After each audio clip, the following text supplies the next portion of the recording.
Just as Casey Brewer is passionate about her job, Billy Bogard finds strength and motivation in his.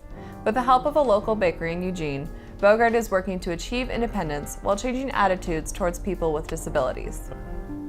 Socially for school, I only had like 1 or 2 friends like per grade, so it's kind of like, I don't know if you've ever seen those videos where kids do have disabilities, and it would mention how the people with disabilities would like sit away from everyone else. They'd kind of be in like their own world. I was kind of like that.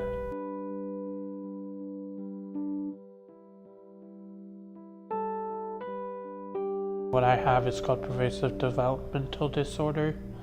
It basically means my brain is wired just a little bit differently, and I can't see all the grays and stuff. I mostly only see good and evil. I didn't learn until I was 18 that I had one, so technically I didn't grow up with one.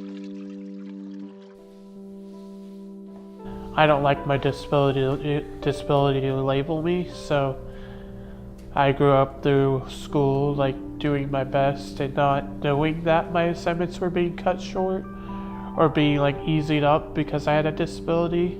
Like, I didn't know that, so I still worked my hardest just like everyone else at school. Like most other adults, Bogard wanted to work, but living about 10 miles outside of Eugene in Veneta made finding a job challenging.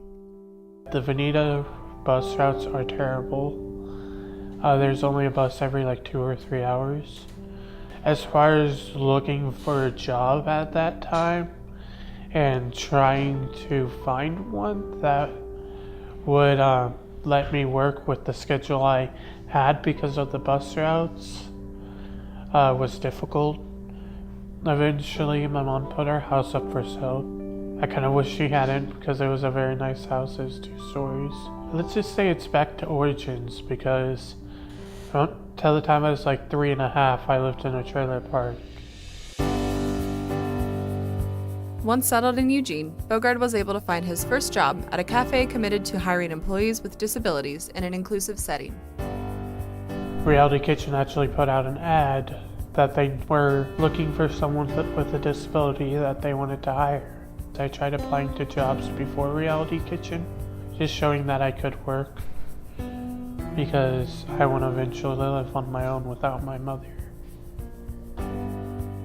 My caseworker contacted me and she gave me Jimmy's number, which Jimmy is one of the managers at Reality Kitchen.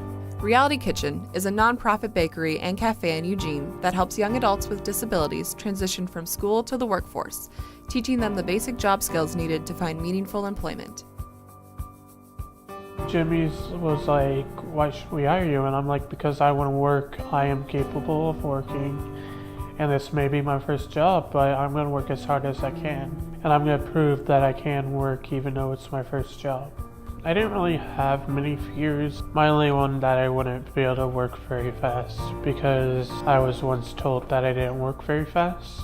One thing I like doing is I like asking people if I'm working fast enough, because if people tell me to pick up the pace, then I can, if they're willing to discuss that with me.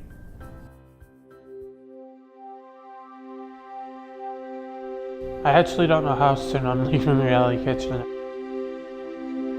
I want to write a comic book that's called Dark Vengeance. Basically, it's about this guy who runs for president. He ends up being poisoned and he ends up in hell.